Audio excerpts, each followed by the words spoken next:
आपण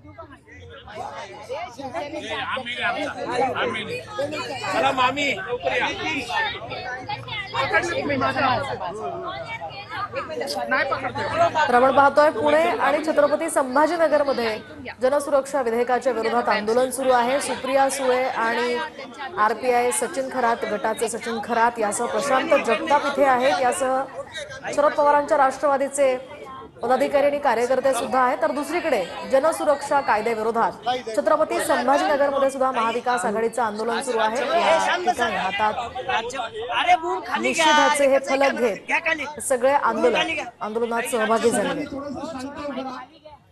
आज राज्यभर आंदोलन केलं जाणार आहे आणि आता सुप्रिया सुळे बोलतात। भूमिका आहे आज राज्यभर आंदोलन करायचे। महाविकास आघाडीमध्ये आपल्याला आठवत असेल जेव्हा माननीय उद्धवजी स्वतः असेंब्लीमध्ये आले होते त्यावेळेस काँग्रेस असेल राष्ट्रवादी काँग्रेस पक्ष आदरणीय पवार साहेबांचा आम्ही सगळ्यांनी मिळून जेव्हा हा कायदा आणला होता तेव्हा सगळ्यांनीच त्याचा विरोध केला होता।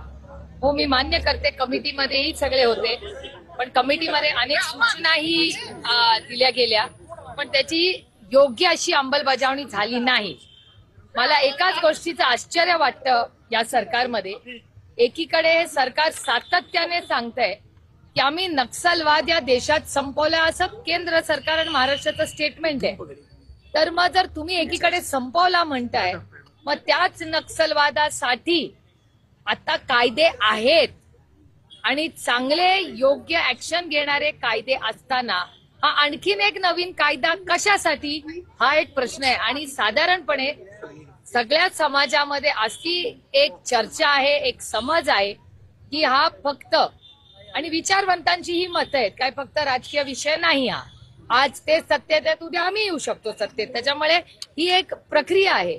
असे कायदे आणून संविधानाच्या विरोधी असा घेतलेला हा निर्णय हा देश कुणाच्या मनमर्जीने चालणार नाही।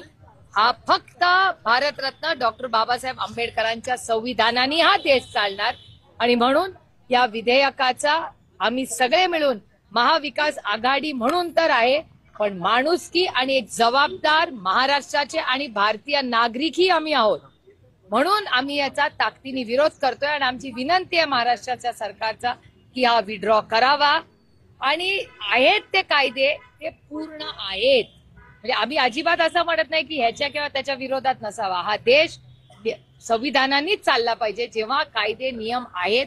हा आणखीन एक नवीन कायदा कशाचा काही मुंबईत पण आंदोलन होते पण मुंबईच्या आंदोलनाला महाविकास आघाडीच्या आंदोलनाला काँग्रेस जे आहे ते अनुपस्थित आहे। काँग्रेसचा कुठलाही नेता जो आहे तो आलेला नाहीये। कालची जी मतं फुटली महाविकास आघाडीतली ठाकरे गटाची आणि राष्ट्रवादीची मतं फुटली आणि 15 मतं सीपी राधाकृष्णन यांना जास्त गेली खासदारांची ती नाराजी आहे म्हणून काँग्रेस तुमच्या आंदोलनात तुम्हाला एक प्रश्न विचारायचा आहे की किती मतं फुटली 15 मतं जास्त त्यांना पडली। हा जास्त ती म्हणजे ती सेनेची होती ती मार्क केली होती का की ही 15 मतदान गुप्त होतं का नाही? हा मतदान गुप्त होतं। एक मतदान गुप्त मतदान आहे तर तुम्हाला कसं माहिती की ती राष्ट्रवादीची आणि मतदान राज्यात तर आपण डिस्कशन करूया ना अकॅडमिक डिस्कशन करूया। तुमचं म्हणणं क्रॉस वोटिंग झालं एक मिनिट काल भारतीय जनता पक्षाचे वरिष्ठ नेते आहेत संजय जयस्वालांचं स्टेटमेंट आहे जे ANI आहे का इथे ANI काल दाखवलंय ANI नी दाखवलंय त्याच्यात त्यांचं म्हणणं आहे की 40 मतं झाली असं ANIचं दाखवलेलं आहे। त्याच्यामध्ये त्याचं ब्रीफिंग असं आहे की 40 मधली 11 मतं ही YSR काँग्रेसची आहे। आता मला स्वातीताई इथे आहात आपण शिवसेनेचं नेतृत्व करता YSR काँग्रेसला कधी इंडिया अलायन्स मध्ये भेट झाली आहे का तुमची? YSR काँग्रेस हा इंडिया अलायन्सचा मित्र पक्ष नाही तो 5 वर्ष जगनमोहन रेड्डींच्या नेतृत्वात ते आंध्र प्रदेशचे मुख्यमंत्री होते 5 वर्ष तो भारतीय जनता पक्षाचा मित्र पक्ष होता त्यांनी मित्र पक्ष बदलला म्हणजे यांचे मित्र पक्ष यांच्या सोयीने होतात। 11 मतं जी 40 आमच्या गळ्यात मारतायत ती YSR काँग्रेसची आहे। आता YSR काँग्रेस बीजेपी बरोबर आहे का नाही यांच्या सोयीप्रमाणे कधी जगनमोहन रेड्डी यांचे मित्र कधी चंद्रबाबूजी यांचे मित्र नक्की कुठल्या पक्षाच्या बाजूनी भारतीय जनता पक्ष आहे असं होत नाही ना।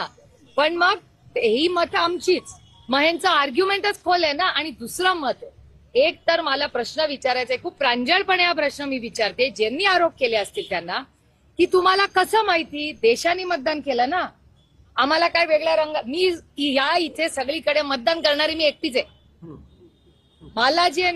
मला जो कागद दिला त्याच्यावर कुठलाही नंबर नव्हता, पारदर्शकपणे होतं. अच्छा, तुम्ही महाराष्ट्राचे मतदार का, चला तुम्हाला गुलाबी रंग नाही, इथे पांढराच रंग चालतो.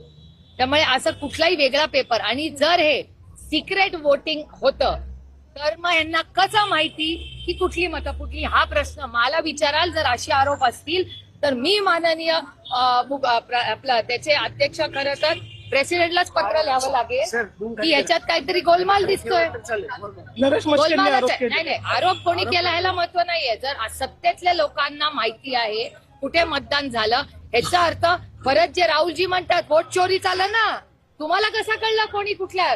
जर देशाने मतदान केलं तर 15 मतं, हे म्हणतात ना 14 मतं. काल तर मराठी मीडिया 50 म्हणत होतं, 50 वरनं तुम्ही आता 14 वर आलाय. करेक्ट. मग 14 क्रॉस वोटिंग झाली.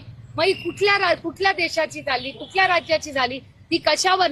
म्हणजे जर गद्दारी केली ती फक्त मराठी माणसांनी केली असा आरोप करायचा का त्यांना. संजय राऊत पण आज काय म्हणाले की कोण कुणासोबत लॉबीमध्ये चहा पित होता, आम्हाला माहिती आहे मतं कुठली आहेत आमची, असं संजय राऊत म्हणतात.